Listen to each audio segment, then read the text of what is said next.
Welcome in. We're live. It's Christmas Eve, right? You, Robert, are currently showing as Allison, so we've got that going for us. That's Um, that's just great. so that's a thing that's happening right now. But here's the thing: the Bears are playing a football game. Yes. They're not playing a football game on Sunday. They're playing a football game on Saturday. Thank God. So that's a thing that's happening. We're going to talk about it. Jeff, I don't know about you, but in the world of familial troubles, look, I understand that not every single listener out there is married, in a relationship of any sort. I get it. We're not all there. But I will tell you, for all the married men out there, Jeff, for me at least, it is a huge win that these Chicago Bears are not playing on Christmas Day and that they're playing as early as possible on Christmas Eve. They, in a holiday weekend, the only way to stay further out of a jam and be able to watch this game was if they had played on Thursday. This is the best possible slot for this game. For that, I am truly in a spirit of thanks, and the Christmas spirit is ripe within me because we get to watch our Bears and then we get to proceed into like sweet family time and Christmas Eve. It's a huge win already before the team steps on the field. And speaking of, what an icy and cold field they'll be stepping onto. Have you seen the forecast?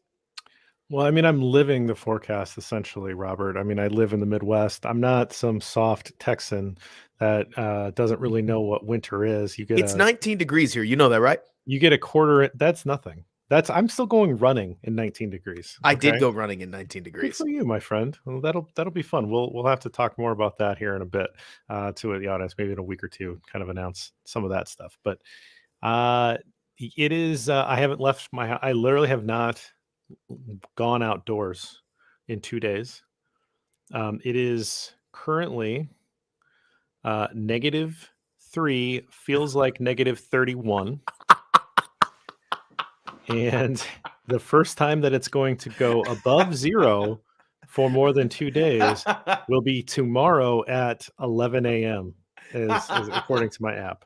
So the So Bears are getting the good part of the it's, like a heat I, wave. I mean, Chicago's east of me, so there's some chance that they will still be in that negative by the time kickoff happens. But for where I'm at, we're coming out of it around game time. So it might get a little warmer as the game goes along, but it's brutal. I mean it's actually you shouldn't be outside if you don't have to be. That weather. Like that's what we're talking about here. I Yep. put a poll on Twitter because there's really nothing more scientific than a Twitter poll. Nothing. And so I said, what would it take to get you in the stadium? What would it take to get you in the stadium on Saturday? What percentage off tickets? And so the first option was like 50% off. Second option was 75% off. Third option was free tickets. And the fourth option was somebody's got to pay me. And free tickets won. I said pick like the the first answer that gets you in the door. Free tickets won the poll with 36% or something like that. Right behind it was somebody got to pay me 35%. So I ask you, Bears fans, how good of fans are you? If 2/3 of you, more than 2/3 of you, need free or somebody to pay you, and then of course, I would be in the you'd have to pay me. You would have to pay me a lot of money. There's no way. There's no way I'm going to go out in that freezing cold and watch. Who's playing left guard? We don't know.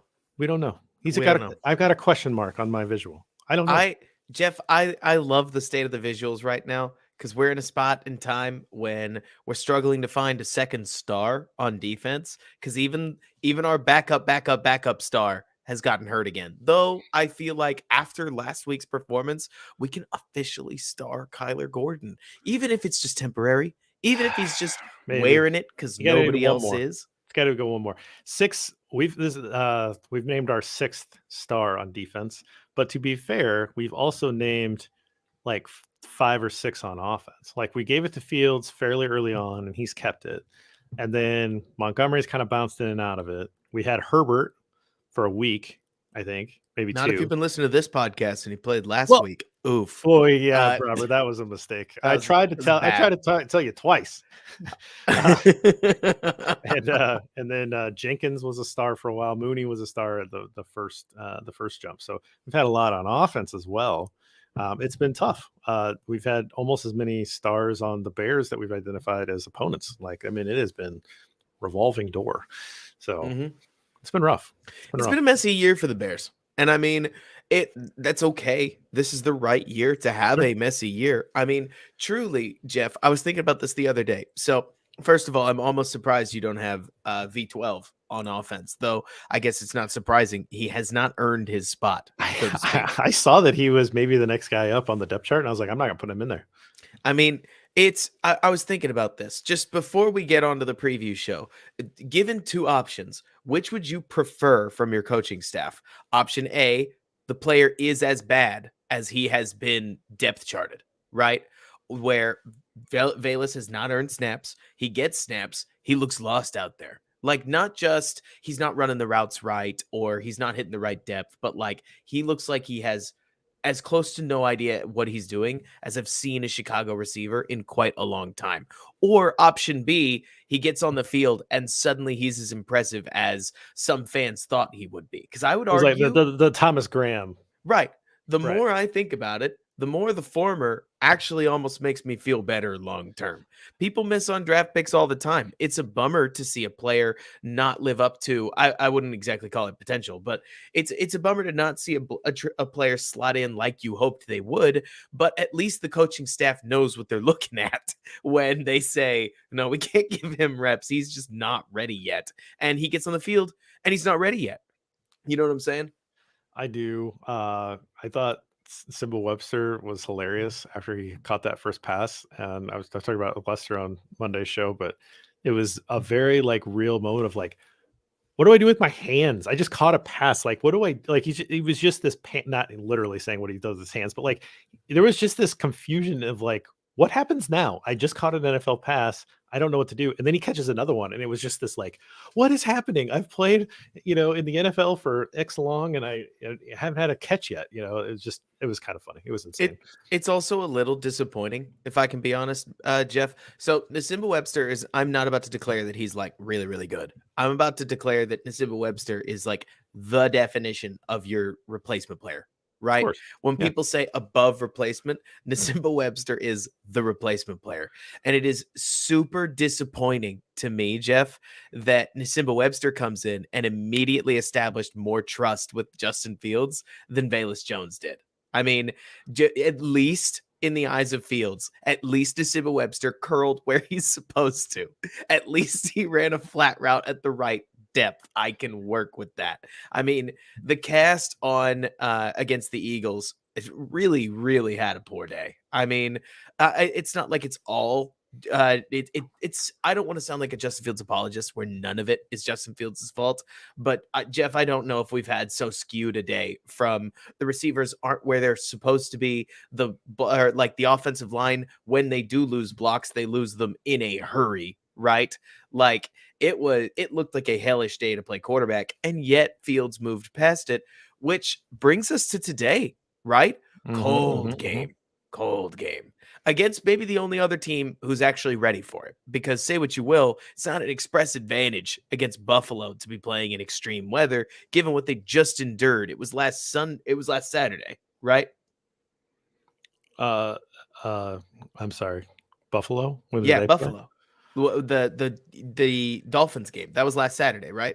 I mean, I think so, but you could convince me that it was any day in the last 20, and I would believe you. It's been a long week.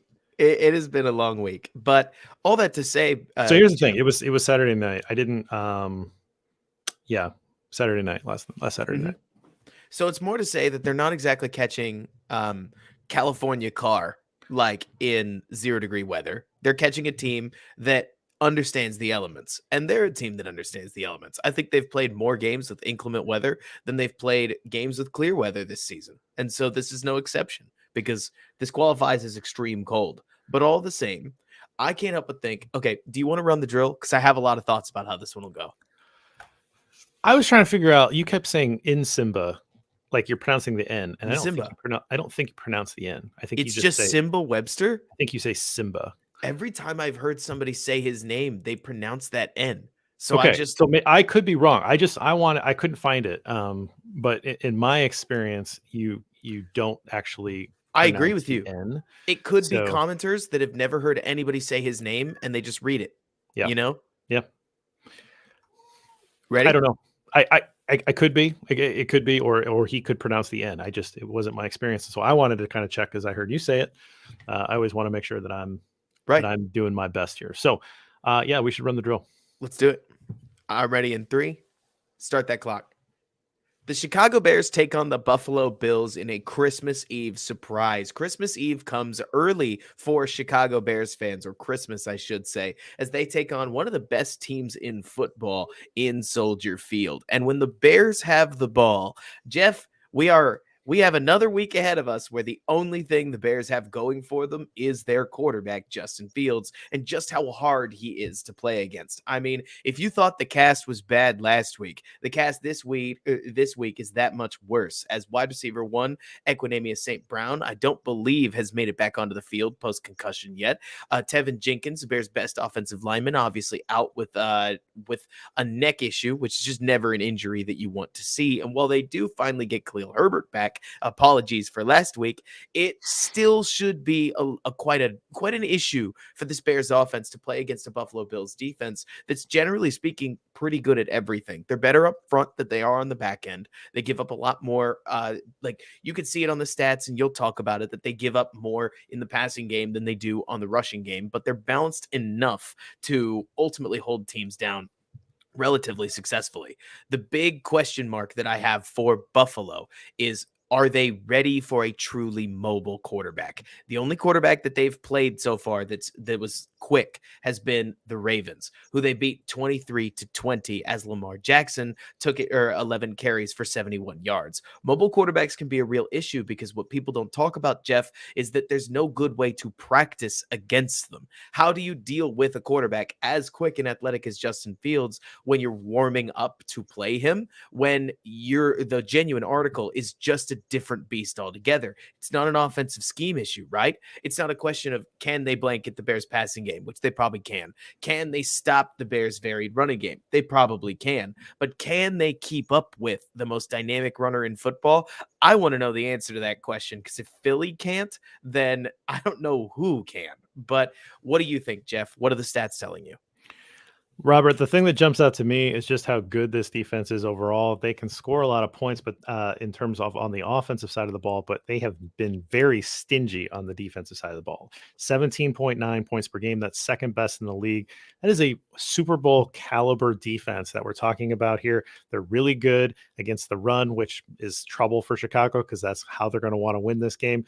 They're okay against the pass in terms of some of the raw statistics, but a lot of that's because they're playing with a lead. They're protecting a lead a lot of times. And so you give up some of those yards late. So they're very good on defense. They've got good players at each level. They got a couple Pro Bowlers in the secondary, very impressive players. Tre'Davious White is a good player. He did not make a Pro Bowl this year, but he has in the past. Jordan Poyer, who is recently of, I believe, the Browns, he made a Pro Bowl this year, free safety for them. Very good player. And so they have good players at each level. For me, I don't want to talk about the secondary because I'm not quite sure how Justin Fields is going to throw the football. What I'm going to do is I'm going to ask Robert, who the heck's playing left guard in this game? This offensive line is completely comprised basically of people that they weren't planning on starting at the beginning of the year. This is a group of people out here this week that we're just not sure how they're going to play together because we've never seen it. I have a question mark on the visual that we are looking at, Robert, for the left guard because Cody Whitehair's out. We don't know who's going to play. Is it Jahir Carter? Is it going to be Larry Borum who's going to shift from a swing tackle spot into a left guard spot? That is trouble against a very talented, very fast, and very dangerous Buffalo Bills defense.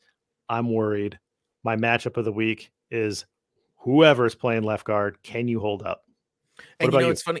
It's funny you mentioned that, Jeff, because in the world of that offensive lineman can't possibly be worse than blank. The answer is always, oh, they could be an awful lot worse. But Cody Whitehair was so poor in that Philly game. I am legitimately curious as how much more pressure could the left guard spot allow than 4 clear as day sacks. That's about as bad as it'll get on an NFL stage. But when it comes to matchups for me, interesting, neither of us picked Fields. I want to see Khalil Herbert against Greg Rousseau or Shaq Lawson. Those are the 2 defensive edge players that Buffalo has. Because if there's been one thing that the Bears have made more dangerous in this league than anybody else, it's when Khalil Herbert is on the other side of just Justin Fields' zone read. It stretches the defense just that little bit more. And outside zone runs, Jeff, start to open up this backside seam because the edge player can't fully commit to following the gap along with the rest of the defensive line,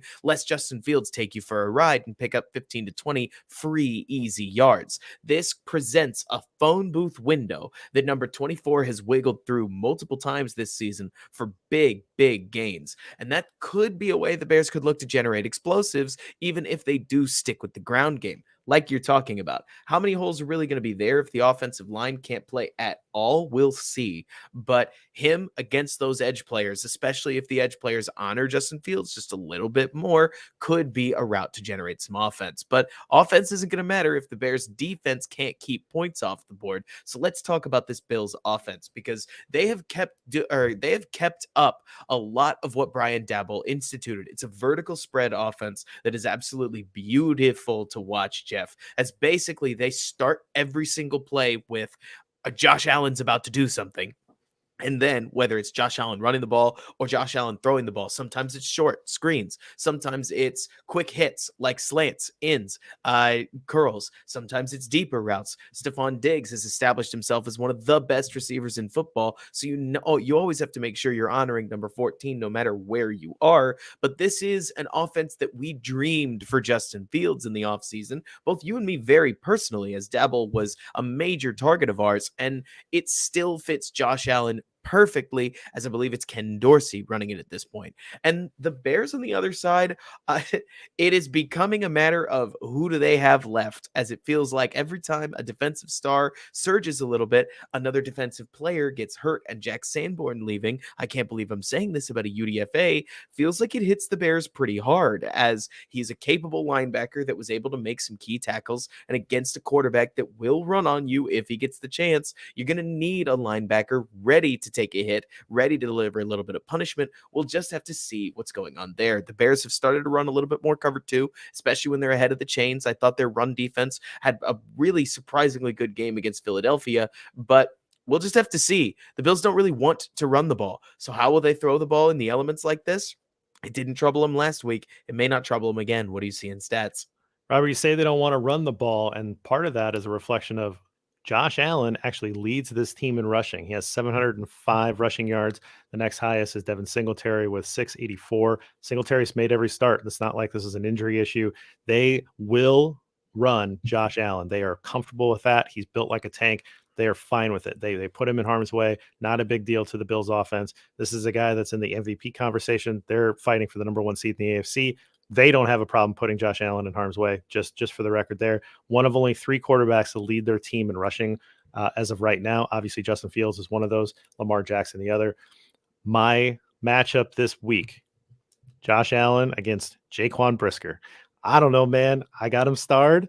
Jaquan Brisker, the free safety. Let's see what he can do, right? He's being asked to move all over the field. He leads the team in sacks. Like we need a play from Jaquan Brisker here.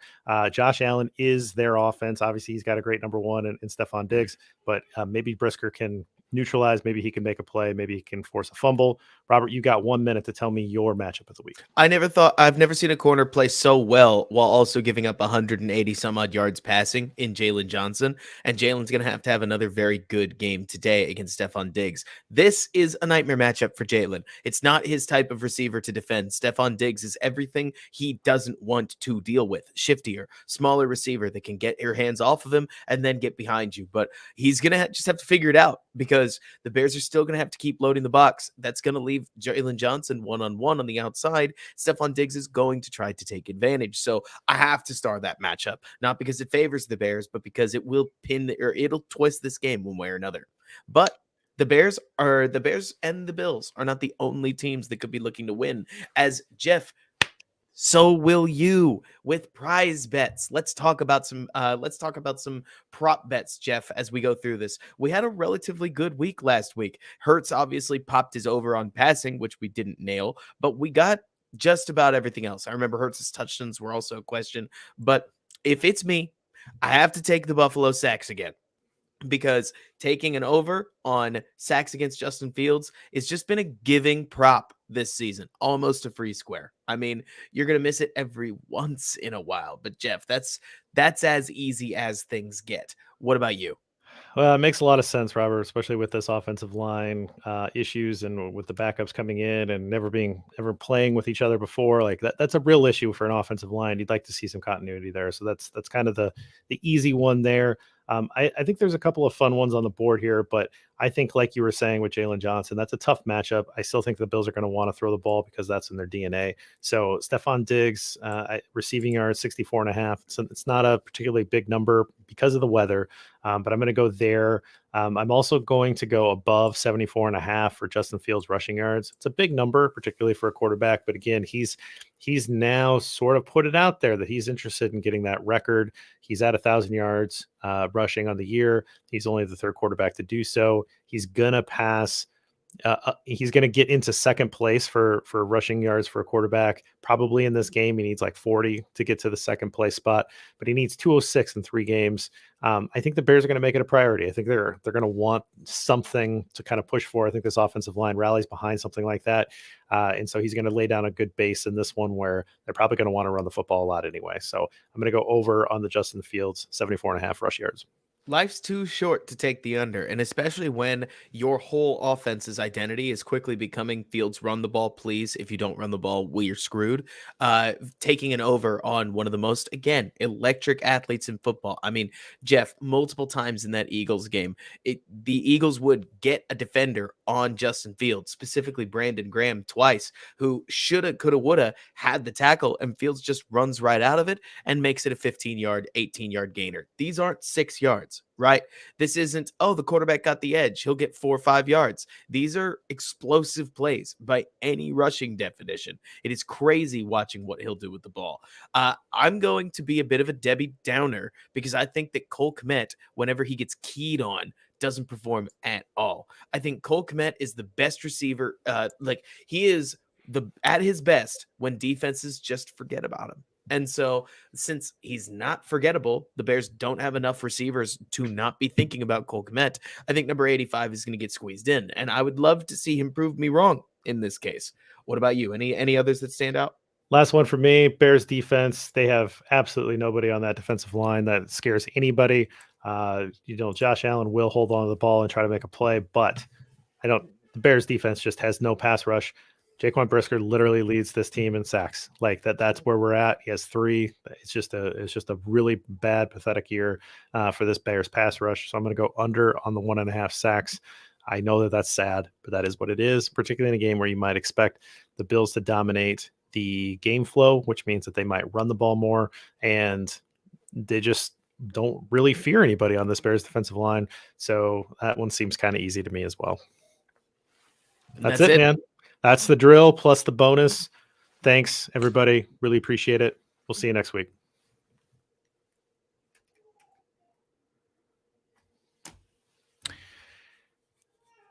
Boom. There it is, man. So any final thoughts? I know you're going to go shopping here. It is becoming. Merry Christmas. Yes, have a very Merry Christmas, Julie. I'll say this, Jeff. I didn't think I would be looking the camera in the eyes, and you through looking in the camera, and saying that the Bears were so competitive against the Eagles that I am worried they are due for a win. Now, I really never thought in my 15 years of Bears fandom that I would really be looking at this team, hoping they don't win the game.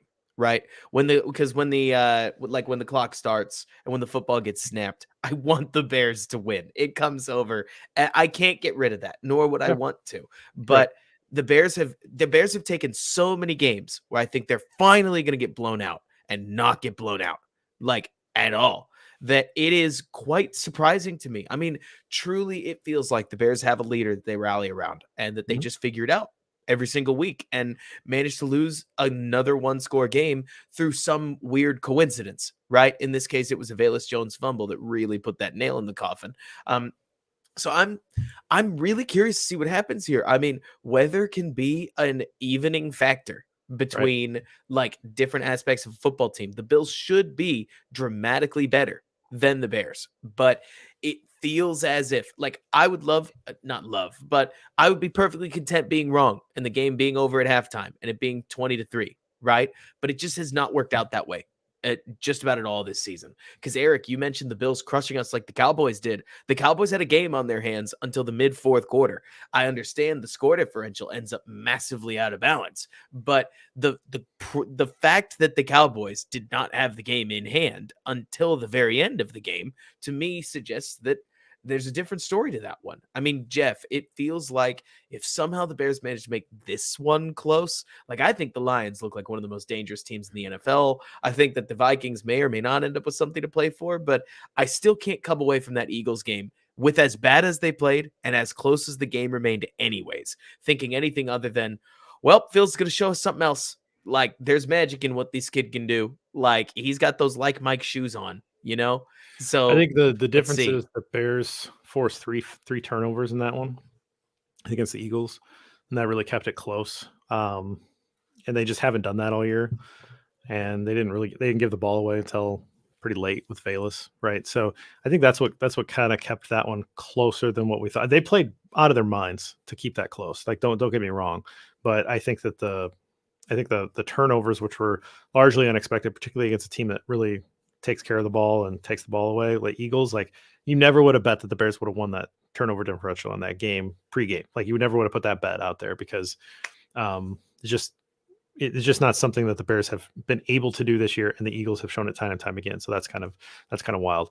I just have to say, like, I had to look up Eric Kush. Was a former guard for the Bears. He's the guy that wore all the like the tank tops. It was like was made famous on one of the Hard Knocks. He Heck was yeah. like with the Rams, I think, and then he was like kind of a UDFA guy that was trying to make the team, It I was great. think. And yeah, and he had like he was like had like 500 tank tops, and they had like a whole Was he the segment on guy his who tank did top. that like massive weight lift in the off season? I mean, he was a big lifter. So Mhm. yeah, I don't know if he did. I don't remember that part. But anyway, different spelling of Eric. So I thought maybe the former guard was watching us, but different Eric Kush. So maybe he wears tank tops too. I don't know, Eric. You'll have to let us know. You bring up a good point, Jeff. And frankly, if there's one thing I think I'm now curious of, You didn't respond to Q's point either, by the way. the Dante Pettis, the wide receiver one, that's because I felt like I'd built into it. I mean, we talked about how ESB was the wide receiver one and went down, and then he mentioned that Dante Pettis is the wide receiver one, and it's like, yeah, it's bad out there. I mean, the sad part is, Jeff, is that Dante Pettis isn't a bad route runner. Like, it's not as if he's a horrible wide receiver, but when he is the best option you have, you're pretty deep in the hole. Right. And so it'll be, I don't know. I mean, on one hand, Jeff, this is the time of season. Let me ask you this. Do you think it's a coincidence that the Houston Texans margin of victories or margin of defeats have been getting tighter and tighter and tighter as the season starts to close up? Because I think there are a lot of these teams, to be completely honest with you, that are beginning to think playoffs and playoff implications and legitimately starting to look past some of the more easy street games like within these weeks. And I am curious because this like last week's Philly game would be ideal tape if you're Sean McDermott to show your team and say, they gave these guys a game. Like, we're going to see them later. Don't take them lightly. But I don't know. I mean, it feels like every single week we underestimate Fields. He delivers an offensive performance, come hell or high water, that keeps the game tight enough. I think we'll make this the last point because I know you got to run, but I think that you get to the start of the week, and the first thing people do is look at records. right? And they say, oh, the Texans are 1 whatever and 1, right? The Bears are 3 and whatever, right? Like that's what they do. They're garbage. This team's really good. It's fine. They don't really kind of stop and think like, where are they at in their trajectory? Are they playing tough? Are they playing well? Are they healthy? Right? Are they got a lot of people injured? Is anybody coming on? Are their rookie class starting to figure it out, or are their rookies hitting a wall? Right? Like that happens too. Like where you have a rookie class that comes out, plays really well, and then it's a longer season, and there's kind of this like maturation where they put enough film out there, people attack him in a different way, and then all of a sudden that rookie maybe isn't as quite as impressive as you think because there's enough film to show what he doesn't do well, and now everybody's got that, right? I kind of think the Seahawks are like that, right? Like the Seahawks came out, they got a good strong draft class, they came out of the gate quick, they're built by young players, and then they got film out there, they kind of came back down to earth, right? So you can't just look at records. Yes, you are what your record says you are, all that kind of stuff, but you can't just look at records when you're talking about this because there's nothing that says the Bears can't come out and beat the Bills tomorrow. Absolutely not. But they are playing, besides the quarterback and running back positions, players that they did not count on starting up and down this offense. And then on defense, it's just as bad, if not worse. So you just have to look at the context of that. It's not just that the Bears are playing tough. That's great. But they're playing down the roster, guys. Is what it is. Yeah. I mean, basically, really the only weapon that the Bears have right now, I mean, truly, and it's been this way for weeks, right, Jeff, is if the Bears take a hard look at their offense, their only edge that a defense has to account for, that they can basically surprise anybody with, is Justin Fields. Like, it's his legs specifically. I mean, it takes 2 to pass. It takes 1 to run, especially when it's a scramble, right? Where all you really got to do is allow 4 guys. I mean, it's easy to forget, Jeff, that there are gaps in the offensive line when you're pass protecting. I mean, you played offensive line, you probably remember this, but even though most fans understand that there's 2 A gaps, there's 2 B gaps, there's 2 C gaps, and everything else is considered off tackle, the same gaps exist in the passing game. And Jeff, you tell me, how many guys normally rush? 4 guys. 4 guys. So it's hard to cover 6 passing gaps ever when you're rushing 4 guys. The Eagles at one point rushed 5, still blew the left side A gap, and Justin Fields trotted right up the field for, I think it was like 22 yards at that point. Like, Justin Fields is the genuine article.